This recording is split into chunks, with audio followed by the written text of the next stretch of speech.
Hi guys, आज मैं explain करने वाली हूँ 1000 Years फॉर यू का 7th एपिसोड। तो एपिसोड की स्टार्टिंग में हम देखते हैं डैंग डैंग आईने में खुद को देख रहे होते। उसके पूरे बाल सफ़ेद हो चुके थे। उसके बाद सीन शिफ्ट होता है लुआंग की तरफ। वो सब मिस्टर या के स्टूडियो में आ चुके थे और उस स्टूडियो की तलाशी ले रहे होते हैं। लुआंग डैंग डैंग को देख ही रहा होता है, तभी उसके पास जैन आता है और लुआंग को कहता है अगर आपको उसकी फिक्र हो रही है तो आप उसकी सिचुएशन जाकर देख सकते हो। तो लुआंग कहता है कोई ज़रूरत नहीं है। वही हमें डैंग डैंग दिखाई जाती है। उससे मंगजूकी कह रहा होता है कि तुम ठीक तो हो ना, तुम्हारे बाल सफ़ेद हो रहे हैं। तो डैंग डैंग कहती है मुझे उससे कोई मतलब नहीं है। तो मंगजूकी कहता है तुम ऐसे भी सुंदर ही हो।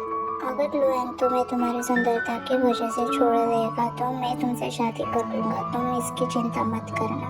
तो डैंग डैंग उसे मारकर कहती है तुम मुझसे दूर ही रहना क्योंकि मैं तुमसे शादी नहीं करने वाली। तभी जैन डैंग डैंग के पास आता है और कहता है चलो जल्दी, मुझे कुछ मिला है। तो सभी लोग लुआंग के पास जाते हैं और वहाँ देखते हैं कि डैंग डैंग के सभी साथियों की तस्वीरें वहाँ रखी हुई थी। तो डैंग डैंग बताती है मेरे सभी साथी हैं और इनके पास घर नहीं था, इसीलिए मैंने इनको मेरे साथ रखा था। पर मिस्टर या ने इन सभी की तस्वीरें क्यों यहाँ रखी है? तभी लैंग लुआंग को उसकी शादी की तस्वीर दिखाता है। उस शादी की तस्वीर में लुआंग का फेस पूरी तरह खराब था। तो जैन बताता है कि चीफ को कोई ऐसे ही नहीं मार सकता, इसीलिए उसने ऐसी हरकत की है। तो वोंगज़ू फिर से लुआंग को सताने लग जाता है। तो डैंग डैंग उसे चुप रहने के लिए बोल देती है। लुआंग से पूछते हैं कि मिस्टर या ने मिस्टर पो पर हमला क्यों किया। वो दोनों स्पिरिट क्लैन है। तो लुआंग कहता है कि उन दोनों में कुछ न कुछ गड़बड़ हो गई और वो तुम्हें टारगेट करना चाहते थे। तो डैंग डैंग कहती है जहाँ तक मैं जानती हूँ मिस्टर या ऐसा नहीं कर सकते, ना ही ऐसे कभी थे। तो ये मिस्टर या नहीं है तो रियल मिस्टर या कहाँ है?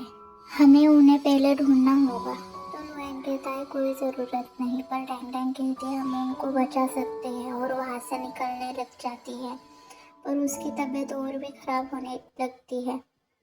वो अब बहुत कमज़ोर होने लग जाती है और उसके बाल और भी सफ़ेद होने लगे। ये हालत देखकर सभी चिंता में थे। तो डैंग डैंग बोंगजूकी से पूछते क्या मैं और भी बूढ़ी होने लगी हूँ। तो बोंगजूकी कहती है चिंता मत करो, तुम बहुत तंदुरुस्त हो।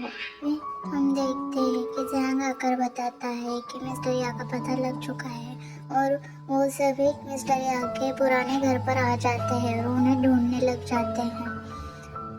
डैंग डैंग की तबीयत और भी खराब हो रही थी, उसे लकड़ी के सहारे चलना पड़ रहा था।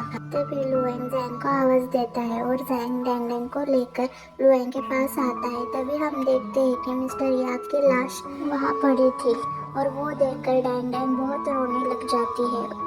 तो डैंग डैंग कहती है हमें मिस्टर याक के खून को ढूंढना होगा। तो लुआंग कहता है वो अभी तक भाग चुका होगा, पर जैंग कहता है पर हमें उन्हें ढूंढना ही होगा। तो डैंग डैंग कहता है जैंग सही कह रहा है, वो और भी लोगों को ऐसे ही मारते रहेंगे। मैं अभी ठीक हूँ, चलो उसको ढूंढते। तो लुआंग कहते तुम्हें अभी आराम की ज़रूरत है और तुम यही आराम करो। उसके बाद हम देखते हैं सभी लोग डैंग डैंग को एक जगह पर लेकर आते हैं और उसकी तबीयत पर ध्यान रखने लग जाते हैं। सभी को अपनी डिलीवरी देखकर डैंग डैंग भी दिखाती है कि मैं अभी भी बहुत स्ट्रांग हूँ और उसे बहुत दर्द हो रहा होता है। तभी लुआंग उसका हाथ देखता है तो उसके हाथ पर बहुत जख्म आ चुके थे। तो लुआंग डैंग डैंग से पूछता है कि ये जख्म तुम्हें कब लगे। तो डैंग डैंग कहती है मुझे नहीं पता। तो लुआंग डैंग डैंग से कहती है कि तुम्हें पता है ना मैं मरने वाली हूँ, पर तुम मुझे बता नहीं रहे हो। ये बात सुनकर बोंगजीफी को बहुत गुस्सा आता है। स्पिरिट क्लैन को मारने के लिए वो एक अकेला चला जाता है। तभी सीन शिफ्ट होता है स्पिरिट क्लैन की तरफ। वो अपने नौकर के अंदर से एनर्जी खींच रहा होता है और उससे कहता है कि इतनी कम एनर्जी क्यों लाई है। तो एंडिंग के साथ एक स्पिरिट क्लैन हंटर भी था, इसी वजह से मैं ज़्यादा एनर्जी नहीं ला पाया। वो स्पिरिट क्लैन हंटर कहता है कि लुआन ही होगा। लुआन 3000 सालों से कहीं गायब था, वो अभी वापस आया तो कुछ ना कुछ कारण तो ज़रूर ही होगा। तो सीन शिफ्ट होता है पास्ट की तरफ। में हम देखते हैं कि लुआन वो स्पिरिट क्लैन के पास आता है और उसके पास जाता है तो स्पिरिट क्लैन को बहुत गुस्सा आता है और वो कहता है तुम एक इंसान ही हो और उस पर हमला कर देता है। वो दोनों बहुत लड़ते हैं और लड़ने के बाद वो स्पिरिट क्लैन उससे कहता है कि ना ही तुम मुझे छू सकते हो ना ही तुम मुझे मार सकते हो। तभी हम देखते हैं लुआन गायब हो जाता है और वो स्पिरिट क्लैन पर हमला कर देता है और उसे मार देता है। और लुआन उस स्पिरिट क्लैन से कहता है जिस वर्ड से मैंने तुम्हें मारा है वो मुझे यौन जीने दी है। और वो मर जाता है पर वो असल में मरा नहीं होता, वो अभी भी जिंदा होता है।